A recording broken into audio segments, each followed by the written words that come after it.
back with this extended version of Coffee Break live from Bennington, Vermont. We had to kind of start covering up some equipment because it started raining. Yeah, we had this beautiful weather we've been talking about all day long, and a little storm came. And little storm's passing through. But that's I see all right. some blue sky over there. It's okay. But we're back, and we're joined right now by Jean Gauthier of the Owl's Nest Antiques and Upholstery. Jean, welcome. Thank you. Now, you were telling me off air a little bit about this business. It's really interesting. So you do antiques, but you guys are also making things out of. Explain, just talk to us a little bit about it. Well, originally, 30 years ago, I started out as a professional upholsterer. And what I used to do is restore, period antique pieces. I used to do a lot of museum showings and to teach people, the old art form of restoring antiques. And, because of all the changes in this country, between war and whatnot, the lifestyles of people have changed. And so, what's happened is that, we've gone from a very formal lifestyle where we would have a formal dining room, formal living room, people had china, they saved things from family history, to now, the lifestyles are very different. People want simpler, more cleaner looks. They want different things that other people don't have still. They want that fun stuff like maybe petroleum oil sign in their living room or things like that to make it more whimsical looking versus the formality for which our etiquette and our culture used to be. So with that, to survive in the antique world, because I used to do business with 35 antique shops all over New England. I used to restore all their furniture.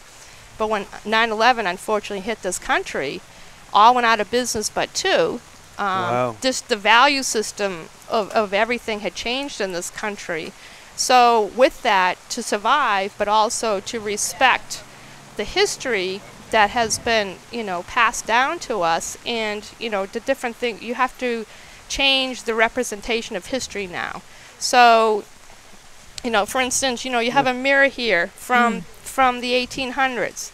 You got to put mirror in it. An old window, but it still keeps the history and honoring how the quality of things were made, but it represents it in a different way. And that's what's happening in this country, because again, the formality of the furniture for which we had before does not fit into our lifestyles.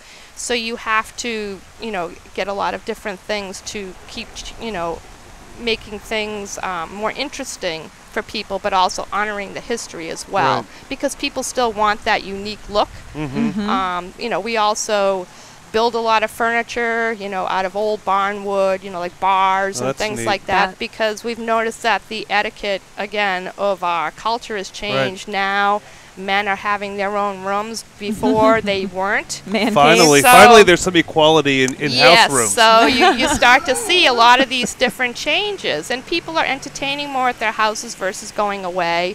So you have to really look and see how you can still honor all these things that were made and make them that still carry the history into today's lifestyle.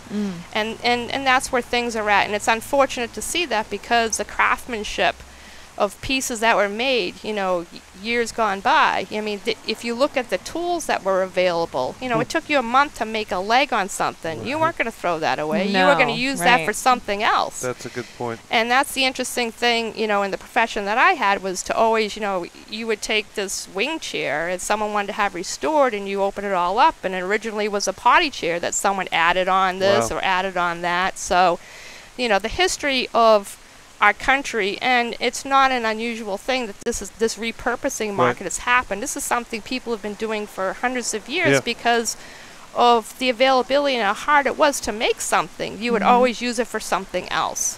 Well, I think it's great to repurpose this stuff. It's terrible to see things thrown out that could be used again somehow. And it must be great for you, for example, if you made a bar out of old barn wood or something like that. I think it's a nice selling point too, right? Well, and the nice thing about it is that it's all one of a kind things, and you also have the history of what something was. So yes, that barn might have to be torn down because some of the wood might not be great, or beams holding on, but you're still honoring the history of what that was, because that 200-year-old barn, that wood is actually 400 years old. It's so neat. For it to get to the point to be able to take it. So everything, if people just all of a sudden realize, what the history is still there, but it's just represented in a different way, and it's still interesting. Do you think more people are realizing that? Yes. I mean, or is it an uphill battle for you? I do the Brimfield Antique Show, and it's a huge market. I mean, thousands of people come there from all over the country, and I'm always out there looking and physically seeing where people are at, you know, what their lifestyles are, what they're buying. So, you know, with that, you know, obviously you have to keep creating things that people don't have. Right. But also they still want something that's that one-of-a-kind item that has the history, and because they still like the stories and the history. Yeah. Which for a long time, you know, for the last 10 years, people kind of got away from that because technology really hit hard this country. So that became a mainstream where people were just surfing the web and their life was all about that. So now I've noticed people are starting to come back to wanting to find out what that history is and actually interested in what it is. There's nothing better than having something in your home that has a story behind exactly. it. Yep. Exactly. Yeah, definitely. And you've been in business, as you said, 30 years, but 3 years in Vermont. Yes. So what do you like about being in Bennington? You know, it's very... What I love about what drew me to Bennington was that it's a little bit of Mayberry, it's a little bit of artistry, it's a little bit of everything, and you wake up in the morning with a smile on your face. You can't, I mean, and people are nice. Right. They really you know, are. and you have, and people work hard here. So you have the old value system where there's honor, you know, in pride and things that you do. And that's something I've always believed in. So that's why I chose to move here, because unfortunately, you know, when towns, because of loss of jobs and things like that, also, you know, the culture changes and the value systems change. So you have to kind of go where people still honor and have that same value system that you do. So that's why I came here. And you found that here in Bennington? Oh, my God, yes. I mean, you drive anywhere, you see the mountains around you. How can you not smile? It's gorgeous. Beautiful. It's so gorgeous you know? here. Yeah. It is. And you're online. People can find you online, right? Yes, yes. Where are you? It's www.owlsnestshop.com. Great. And we also do the Brimfield Antique Show, so you can always see, you know, our pieces there as well. So if you can't travel that far up here, I do the Shelton Field, so I'm always by the back gate there, and you can come over and say hi. But you know, you have to really, you know, for us, it's just because of how people have changed, like I said, in their lifestyles.